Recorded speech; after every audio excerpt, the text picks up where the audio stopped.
네, 오늘 나눌 말씀의 제목은요, 바울의 기도입니다.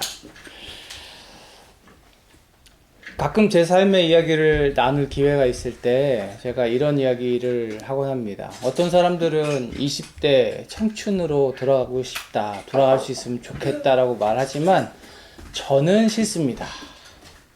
20대 시절을 떠올리면 힘들다는 생각밖에 안 들어서 저는 가고 싶지 않습니다. 그렇게 힘들다고 말할 수밖에 없는 시절이었지만 지금 돌아보면 감사하게도 그 시절을 잘 이겨낼 수 있었던 것 같습니다. 그리고 그 힘들고 어려웠던 시절을 이겨낼 수 있었던 것, 그러니까 그 20대를 생각하면 힘듦과 동시에 떠오르는 것이 있습니다. 그게 바로 기도 모임입니다. 누가 시킨 것도 아니었는데 그 젊은 청년의 때에 교회 청년부 담당 목사님이 모이자고 한 것도 아니었는데 목사님은 안 오셨어요. 청년들끼리 우리 같이 기도하자 그래서 모였던 그 기도회를 저는 아직도 기억합니다. 어떤 때는 화요일 밤에, 어떤 때는 목요일 밤에 그렇게 교회에 모여서 함께 기도했던 시간들이었어요. 수요일 날은 수요예배가 있었기 때문에 그랬고 금요일 날은 금요철야가 있었기 때문에 그랬습니다. 늦은 밤에 교육관에 모여 앉아서 또는 청년부실에 모여 앉아서 또는 교회 골방에 모여 앉아서 그렇게 같이 손붙잡고 기도했던 사람들이 거기 있었어요. 삶의 이야기를 나누고 기도의 제목을 나누고 그때도 저는 기록을 했던 것 같습니다. 다이어리에 빼곡하게 누구 형하고 누구 누나 이렇게 기도 제목을 쓰고 그리고 이제 기도 인도를 하면서 제가 그 기도 제목을 불러주고 했던 기억이 있습니다. 어떤 때는 나지막하게 기도하기도 했고 또 어떤 때는 교회가 떠나가라 울면서 소리치면서 크게 기도하기도 했어요. 그렇게 때론 웃고 울고 함께 그렇게 기도했던 그 추억, 그 시절의 추억이 저에게 남아있음을 참 감사합니다. 그리고 그때 그렇게 기도했던 제목들이 당시에도 응답되고 또 5년, 10년의 세월이 지난 뒤에 놀랍게 응답되는 것을 경험했던 일들도 참 하나님께 감사합니다. 그때 함께 모여서 기도했던 형들, 누나들, 우리 동기들 지금까지도 꽤 오랜 세월이 흘렀지만 지금까지도 함께 기도하는 동역자로 남아있음에 크게 감사합니다. 하나님을 향한 믿음이 없었다면 그리고 함께 기도할 공동체가 없었다면 아마 저의 20대 시절은 굉장히 견디기 힘든 시간으로 남아있었을 겁니다. 여러분에게도 그런 기도의 공동체가 허락되기를 축복합니다. 에베소서는요, 여러분이 잘 아시는 것처럼 로마의 감옥에서 에베소 교회 성도들을 향해 바울이 썼던 편지입니다. 여러분 잘 아시는 것처럼 에베소서 1장은요, 편지를 시작하면서 이 편지를 받아 읽을 성도들을 향한 인사로 시작했죠. 그리고 우리가 지난주에 살펴봤던 것처럼 이어서 함께 편지를 주고받는 형제 자매들 그리고 우리가 한 교회됨을 허락하신 하나님을 찬양하는 그 찬양의 내용이 담겨 있었어요. 그리고 오늘 이제 이어지는 그 뒷 구절들에서는요, 그 찬양을 받기에 합당하신 하나님, 그 하나님이 주신 은혜 안에서 이 바울이 성도들을 위해 간절히 기도하고 있는 모습이 보입니다. 15절 16절 우리 같이 한번 읽어보겠습니다. 시작. 그러므로 나도 주 예수에 대한 여러분의 믿음과 모든 성도를 향한 사랑을 듣고서 여러분을 두고 끊임없이 감사를 드리고 있으며 내 기도 중에 여러분을 기억합니다. 아멘. 믿음 그리고 사랑. 이 믿음과 사랑이라는 특성이 시작된 곳은 어딜까요? 하나님입니다. 믿음 그리고 사랑이라는 특성은 하나님으로부터 시작된 대표적인 특성이라고 할 수 있죠. 인간에게서 절대자를 향한 그 믿음을 발견할 수 있는 까닭은요, 우리가 그 믿음이라는 것의 근원 되시는 하나님의 형상으로 지어졌기 때문입니다. 사랑도 그렇죠. 우리가 서로 사랑하고 하나님을 사랑할 수 있는 것은 사랑의 근원이신 그 하나님의 형상으로 우리가 지음을 받았기 때문이죠. 바울이 에베소 교회 성도들한테 편지하면서 이렇게 말하는 거예요. 내가 당신들의 소식을 들었습니다. 당신들이 믿음을 가지고 서로 사랑하며 하나님을 사랑하며 지내고 있다는 그 소식, 하나님 사랑, 이웃 사랑이라는 그 예수님의 새 계명을 실천하고 있다는 것에 내가 너무 기뻐합니다. 이렇게 말하죠. 그들의 믿음과 사랑에 대해서 하나님께 감사하면서 내가 기도 중에 당신들을 마음에 품고 있습니다. 내가 기도 중에 당신들을 기억합니다. 라고 고백을 하고 있는 거예요. 사랑하는 여러분, 저와 여러분, 우리 교회의 모습도 이와 같기를 축복합니다. 세상이 보기에 그리고 사람들을 통해 전해지는 삶의 자리 교회의 소식 가운데 저 사람들은 믿음과 사랑으로 가득하더라 라는 이야기가 흘러 넘치기를 축복해요. 네. 이 땅에 예수님 보내시고 우리에게 믿음을 허락하신 하나님 안에서 우리는 그렇게 해야 합니다. 예수님의 십자가 보혈 안에서 이미 옛사람은 죽고 새 사람이 된 우리들은 그러해야 합니다. 세상이 흔들 수 없는 믿음, 세상에서는 결코 볼 수 없는 사랑, 그것이 우리 공동체의 모습이 되기를 주님의 이름으로 축복합니다. 바울은 에베소 교회 성도들의 이야기를 듣고 기뻐했어요. 그리고 그들을 기억하면서 뭐 한대요? 기도한대요. 멀리 떨어져 있지만 로마와 에베소 먼 거리, 그리고 비록 자기는 감옥에 갇혀 있지만 믿음과 사랑으로 살아가는 그들을 축복하면서 하나님을 위해 간절히 기도한다고 말해요. 이 말씀 묵상하면서 제가 떠올렸어요. 이 편지를 읽으면서 에베소의 성도들은 얼마나 큰 위로를 받았을까? 그렇지 않을까요? 바울이 그 감옥에서도 당신들을 위해 내가 기도하고 있습니다 라고 말하고 있잖아요. 자신들보다 더 어려운 형편 가운데 있는 바울이 자신들을 마음에 품고 자신들을 위해 기도하고 있다는 것을 알았을 때, 알게 되었을 때 그 에베소의 성도들이 얼마나 큰 위로를 받았을까. 제가 선교 사역을 감당하면서 정기적으로 동역서신을 보냅니다. 한국에, 미국에, 캐나다에 흩어져 있는 동역자들에게 선교의 소식들을 전하고 제가 가지고 있는, 우리 선교팀이 가지고 있는 기도의 제목들을 나눕니다. 그렇게 동역서신 보내면서 제가 거의 늘 붙이는 당부가 있습니다. 잠시 시간 내서 읽어주시고 함께 기도해 주시면 큰 힘이 되겠습니다. 저는 정말 그렇게 믿습니다. 제가 오늘 여기 이렇게 멀쩡히 서서 목사로서 여러분에게 설교할 수 있는 것은 오직 하나님의 은혜인 줄 믿습니다. 그리고 제가 사역을 감당할 수 있음도 오직 하나님의 은혜입니다. 그리고 거기 더해서 나의 모든 사역은 내가 혼자 하는 것이 아니라 많은 이들, 많은 동역자들, 많은 기도와 물질로 후원하는 동역자들이 있기 때문임을 저는 믿습니다. 동역서신을 보내고 답장이 와요. 내가 새벽마다 너를 위해 기도하고 있어. 이런 답장을 받으면 그야말로 큰 힘이 됩니다. 선교사님 위해 함께 기도하겠습니다 라는 답장을 받으면 그 즉시 아멘으로 제가 답을 하고, 그렇게 그것이 저에게 큰 힘이 되는 까닭은 제가 그 기도의 힘을 믿기 때문인 거죠. 어떤 목사님은 이렇게 말씀하세요. 기도할게요 라는 말을 함부로 하는 사람이 너무 많다고. 그렇게 말은 하면서 실제로는 기도 안 해준다고. 그러니까 함부로 기도하겠다는 말 하지 말라고 막 이런 말 하시더라고요. 맞습니다. 우리는 너무 자주 함께 나눈 기도의 제목들을 잊어버립니다. 사실이죠. 목장 모임을 하면서 기도 제목을 나눴는데 바쁘게 한 주 살면서 그 기도의 제목들을 잊어버리곤 합니다.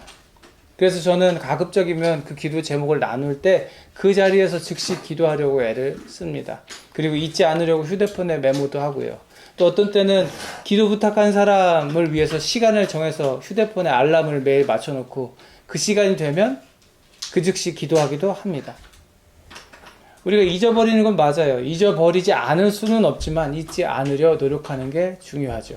그리고 기도하겠다라고 하는 그 말만 남지 않도록 기도하려고 애를 쓰는 것이 중요한 거죠. 사랑하는 여러분, 교회 공동체는 서로 사랑하는 사람들일 뿐만 아니라 서로를 위해 함께 기도하는 공동체라는 것을 저와 여러분 기억했으면 좋겠습니다. 하나님께 드리는 그 기도의 힘을 믿고, 나는 잊어버릴 수 있지만 결코 잊어버리지 않으시는 그 하나님을 믿고 우리가 서로를 위해 기도해야 되는 거죠. 모이기를 위해 힘씁시다. 교회가 늘 하는 말입니다.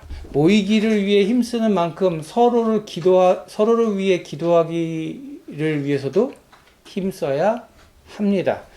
누군가를 위해 그렇게 기도했는데 어느 날 그 사람이 나눔 가운데서 저 그 기도에 응답받았어요 라고 나눠준다면 너무 감사하다고, 나 응답받았다고 그걸 나눠준다면 같이 기도한 우리들의 마음 또한 참으로 기쁘게 되는 줄 믿습니다. 그리고 그 기도를 들으시고 응답하셨고 그 기도의 응답을 우리로 하여금 누리게 하신 그 하나님께 찬양하면서 또 기도하는, 그렇게 기도의 역사를 함께 써 나아가는 공동체가 될 줄 믿습니다. 사랑하는 여러분, 기도합시다. 성경이 많은 인물이 그랬던 것처럼, 하나님의 사람들이 했던 것처럼 시간을 정해두고 기도합시다. 기도하는 것이 습관이다라고 말할 수 있을 만큼 기도를 체질화했으면 좋겠어요. 하루에 3번씩 성전을 향해 꿇어앉아서 기도했던 사람 누구? 다니엘처럼 하나님과 통화하기로 약속하고 그 약속된 시간에 온전히 하나님께 집중하는 우리들 됐으면 좋겠습니다. 그리고 그 기도 중에 우리 서로를 마음에 품을 수 있었으면 좋겠습니다. 우리 서로를 기억할 수 있었으면 좋겠습니다. 유스 아이들이 새 학기에 학교 생활 잘하게 해달라고 하네요, 하나님. 아무개가 수학시험 잘 보게 해달라고 하네요, 하나님. 아무개가 그 예배 안 왔네요, 하나님. 그리고 기회가 되는 대로 그 형제와 자매들에게 기회가 되는 대로, 생색내라는 게 아니라 기회가 되는 대로 이렇게 얘기해 주는 거죠. 내가 당신을 위해 기도하고 있습니다. 서로를 마음에 품고 서로를 위해 기도하고 서로를 위해서 서로를 위로하고 같이 기도하자고 격려하고 뿐만 아니라 응답받은 기도의 제목들을 함께 나누면서 그렇게 아름다운 공동체로 세워져 가는 저와 여러분 우리 교회 되기를 주님의 이름으로 축복합니다. 바울이 에베소 교회 성도들을 위해 간절히 기도하는 거예요. 그들을 위해 바울이 하나님께 구하는 것들이 있습니다. 3가지 정리를 해봤는데, 첫 번째로 지혜와 계시의 영을 구하죠. 17절 한번 봅니다. 우리 주 예수 그리스도의 하나님이신 영광의 아버지께서 지혜와 계시의 영을 여러분에게 주셔서 하나님을 알게 하시고, 학자들 중에는 여기에 이 영을 다른 것으로 해석하는 사람들도 있지만 저는 틀림없이 이것이 우리 성령님임을 믿습니다. 바울이 성도들을 위해 무엇보다 먼저 구하는 것은 성령입니다. 예수님께서 보내신 성령이 우리로 하여금 하나님을 더 알아가게 해달라고, 저들을 통하여 하나님을 더 알게 해달라고 기도하는 거죠. 사랑하는 여러분, 이미 우리 안에 성령께서 와 계시는 줄로 믿으시기 바랍니다. 예. 그리고 그 성령님이 날마다 충만하기를 여러분 간구하시기를 바랍니다. 하나님, 오늘 하루도 내 삶이 하나님을 더 알아가는 하루가 되게 하여 주옵소서. 기도할 수 있는 저와 여러분 됐으면 좋겠습니다. 여기서 안다는 게요, 지식적으로 읽어가지고 외워가지고 알고 있다는 의미의 그 안다는 것이 아니라 그것을 훨씬 뛰어넘는, 명확하게 내가 경험해서 알았고 완벽하게 이해해버린 알을 이야기하는 거죠. 하나님을 분명하게 경험적으로 알게 되는, 그건 그냥 되는 일이 아니죠. 종교를 연구하는 그 종교학자들이요, 이 하나의 텍스트로서 이 성경을 연구하면요, 성경에 대해 되게 해박한 지식을 가지고 있을 수는 있어요. 그러나 그 속에 성령께서 계시지 않는다면 그냥 지식으로 알고 있는 것 뿐이죠. 교회 공동체 안에 머물러 있어도요, 성령님이 도와주시지 않으면요, 교회 생활은 알고 어떻게 하는 거구나, 이거는 지식적으로 알아갈 수 있어도요, 하나님이 어떤 분인지, 하나님이 누구이신지 경험적으로 알 수는 없는 거죠. 경험적으로 하나님을 알기 위해서 우리 안에는 성령이 필요하고요, 오신 성령께서 충만하게 역사하실 때 우리는 경험적으로 하나님을 알아가게 됩니다. 그래서 바울이 구하는 거예요. 여러분이 성령으로 충만하기를 구합니다. 여러분이 성령 안에서 하나님을 알아가기를 빕니다. 저도 구합니다. 여러분이 날마다 성령으로 충만하기를 빕니다. 여러분이 날마다 하나님을 알아가게 되기를 축복합니다. 그리고 바울이 구하는 게 있어요. 마음의 눈을 밝혀 주시기를 구하죠. 18절 말씀이에요. 여러분의 마음의 눈을 밝혀 주셔서 하나님의 부르심에 속한 소망이 무엇이고 성도들에게 베푸시는 하나님의 영광스러운 그 상속이 얼마나 풍성한지를 여러분이 알게 되기를 바랍니다. 제가 40대가 되면서 가장 서러운 게 있습니다. 뭔지 아세요? 눈 나빠지는 거예요. 제가 눈이 굉장히 좋았는데 눈이 침침해지면서 이제는 뭐 읽어달라고 우리 아이들이 갖고 왔는데 안경부터 내가 안경을 쓰고 있나 안 쓰고 있나를 확인하고 이렇게 하고 보는 저의 모습이 좀 서글퍼지더라고요. 바울이 구하는 게 지금 좋은 시력을 달라는 겁니까? 눈을 밝혀달라는 것이? 그게 아니죠. 마음의 눈이 밝아지게 하여 주옵소서. 성도들의 마음의 눈이 밝아지기를 구하는 까닭이 뭐예요? 하나님의 부르심에 속한 소망이 무엇인지 그들로 하여금 보게 하옵소서. 마음의 눈으로 봐야 보이는 것들이에요. 성도들에게 베푸시는 하나님의 영광스러운 상속이 얼마나 풍성한지 보게 하소서. 여러분, 상속에 대해서 지난주에 제가 설명드렸어요. 물려받는 거죠. 물려받는 거. 하나님이 왜 우리에게 상속하세요? 우리가 하나님의 아들과 딸이기 때문에 그렇습니다. 우리를 자녀 삼으시고 우리에게 물려주실 것이 있어요. 그게 뭐죠? 하나님의 영광스러운 나라. 하나님 주시는 복. 그것을 보게 해달라는 거예요. 뭘로? 마음의 눈으로. 눈의 기능이 뭐예요? 어떤 벌어진 현상, 어떤 모습을 있는 그대로 정확하게 내가 인지하게 해주는 게 눈이죠. 여러분, 내가 볼 수 없으면요, 내가 만약에 그걸 볼 수 없으면요, 느끼지 못하면요, 봐서 그걸 알지 못하면요, 그건 나한테 존재하지 않는 것에 불과할 수 있는 거예요. 제가 지금 눈을 감고 여기에 하루 종일 서 있는데 누가 오고 가는데 제가 그걸 못 봤다. 그러면 여기 오고 간 사람은 제 마음에 없는 거죠. 눈에 보여야 되는 거예요. 우리의 마음의 눈이 밝아져야 하는 이유가 거기에 있습니다. 나를 향한 하나님의 부르심을 분명하게 보지 못하면 그 분명한 부르심이 마치 나에게 존재하지 않는 것처럼 여길 수 있다는 거예요. 내가 하나님 나라를 위한 그 부르심의 위대하신 그 부르심 가운데 있음을 내가 보지 못하면 하나님 나라를 통해 누리게 될, 내가 상속받을 그 은혜와 축복을 내가 소망하면서 품을 수가 없는 거죠. 그러니까 봐야 돼요. 뭘로? 우리의 마음의 눈으로 봐야 된다는 거예요. 그래야 지금 마땅히 우리가 누릴 수 있고, 그래야 그 나라가 우리에게 허락되었을 때 우리는 반드시 보게 될 겁니다. 그래서 바울이 구하잖아요. 마음의 눈을 주셔서 어떻게 되기를? 여러분이 알게 되기를 빕니다. 마음의 눈으로 보아 알게 되기를 빕니다. 저도 구합니다. 여러분의 눈, 여러분의 마음의 눈이 밝아지기를. 그래서 우리를 향한 하나님의 은혜와 복이 얼마나 큰지를 우리가 깨달아 알게 되기를, 그리고 그것을 소망하게 되기를 축복합니다. 그리고 바울이 마지막으로 구하는 게 있어요. 하나님의 능력을 알게 하소서. 19절 말씀입니다. 우리 같이 읽어볼까요? 시작. 또한 믿는 사람들이 우리에게 강한 힘으로 활동하시는 하나님의 능력이 얼마나 엄청나게 큰지를 여러분이 알기 바랍니다. 저희 막내가 자주 하는 말입니다. 엄청나게. 여러분, 에베소는요, 큰 도시였어요. 그 로마의 시대에 사회적으로나 이 도시의 사이즈로 보나 에베소는 큰 도시였고 힘이 모이는 곳이었습니다. 많은 사람들이 모이는 곳이었고 특별히 종교의 능력, 종교적인 특심이 많은 곳이기도 했어요. 각종 종교 집단, 온갖 신앙들이 창궐했어요. 이게 아데미 신전 조감도예요. 그때 당시에 저기 있었을 그 아데미 신전. 아데미라고 하는 여신을 숭배하기 위해서 만들었던 정말 거대한 신전.